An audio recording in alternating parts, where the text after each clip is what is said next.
Welcome back, everyone. We're back here in Caddo County in a cotton field with our new OSU Extension cotton specialist, Jenny Dudak. And Jenny, you're new to OSU, so why don't you talk about where you're from and how you came to be the new cotton specialist here? Yeah, well, I am actually really excited to have this opportunity to be here. I grew up in Northeast Iowa, so not cotton country. No. I started gaining my cotton experience when I started college at Texas A&M. I worked for the cotton specialist there as a student worker, and then I continued on at Texas A&M with my master's degree, and my thesis research was in reniform nematode management in cotton. And then immediately following that, I came to OSU and began working on my PhD, and that was in weed control in cotton. And so you've been working as a specialist here for about a year with OSU, right? A little over a year, yeah. Yeah, and spent a lot of your times in fields like out here in Caddo and Blaine County. So let's talk a little bit about just overall, how's the cotton crop looking?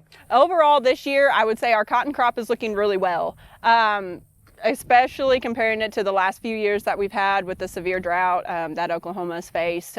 So this year I'm really excited about the way that our cotton production, or our cotton is moving along and progressing this year. We did get a little bit of a late start in spots, and so we are just a little bit behind. I would say maybe 5 to 7 days behind as far as developmentally goes, but I mean, I'm hopeful for a good crop this year. Well, especially in this area, there's a lot of wheat going in, and there was a lot of rain pretty much through a lot of the states. So that obviously delayed wheat harvest for a lot of folks. But when it comes to cotton, was there any challenges in regards to rain? Yes, this year was actually very challenging when it came to planting. We did have some replant due to heavy rainfall. We also just had producers that just couldn't get in the field.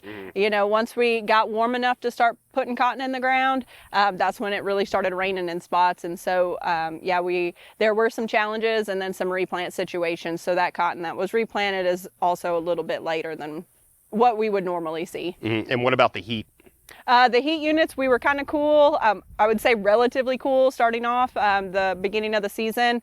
But yeah, I mean, last night I was actually looking at the mesonet trying to check heat units progression through the season and then compare it to where we've been the last 3 years. And we're about 100 or so heat units behind in Southwest Oklahoma, this area, and then also in the Panhandle. So. Yeah, and right now, as you can see, the crop does look great, but this is kind of the time where there's just not a lot of really management that you can do, or you're just kind of looking ahead for these next, couple weeks, hoping that there might be just those freezes are always just what's on top of mind for cotton producers. So talk a little bit about that. Yes. So, well, right now, really management practices, you just want to make sure you're scouting for stink bugs. So that's checking your bowls, opening up those bowls, looking at the inside of those bowls for warts. But I mean, other than that, insect pressure, that's really about all we have to look for, except for if you have the 2-gene worm traits in your cotton, then you want to also make sure that you're scouting for bollworms. That's also an issue. Weeds right now, some of the cotton's at canopy. It just depends on, your row spacing and different things like that. You want to just make sure that you're staying on top of the weeds, making sure they're not getting out of control. For harvest, you don't want to have a lot of those weed seeds like Palmer amaranth seeds running through your machine. So you're actually standing in a producer's field out here in Caddo County, but there's actually something really special about this field is that you have multiple varieties because you're testing to see what would be, the right variety for the right place, right? Yes, that's correct. So that's what our program focuses on mainly is variety trials. That was something that was important to me. I know that producers use that information to make those decisions for the next year, the following year, what did good in their area, things like that, so they know what to pick. So this field actually has multiple herbicide resistance, so we have both dicamba and 2,4-D resistant varieties in here. Our 2,4-D tolerant varieties, those belong to Phytogen, and then we also have Delta Pine and Stonebowl and Fibermax varieties, which are dicamba tolerant varieties.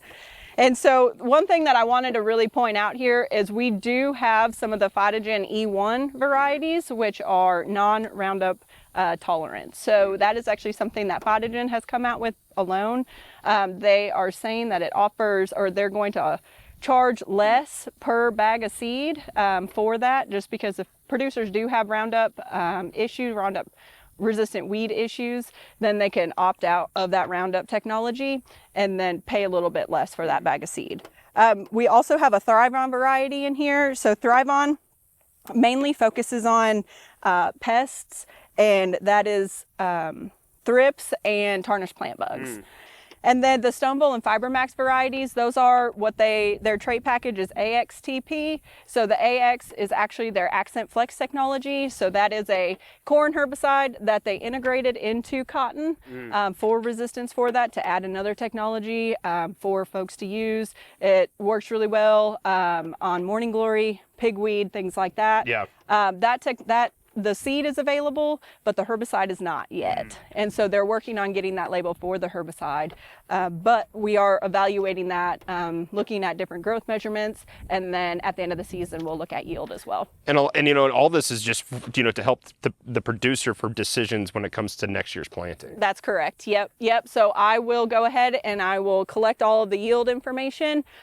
We take a little sample out of the bale, and then we gin it ourselves, and then we send it off to the Texas Tech Fiber Analysis Lab, and they will send us back the grades, and then from there we can calculate loan value, and then I'll get that information out to producers so they can use that when they're making seed decisions next year. Well, Jenny, it was great to have you, and it's great to have you on board, and we look forward to working with you some more, and we'll check back in with you in a couple of weeks and just see how cotton's progressing, and then we'll on to cotton harvest. That sounds great. Thank you so much. All right, thanks, Jenny. Jenny Dudak, OSU Extension Cotton Specialist here at Oklahoma State University.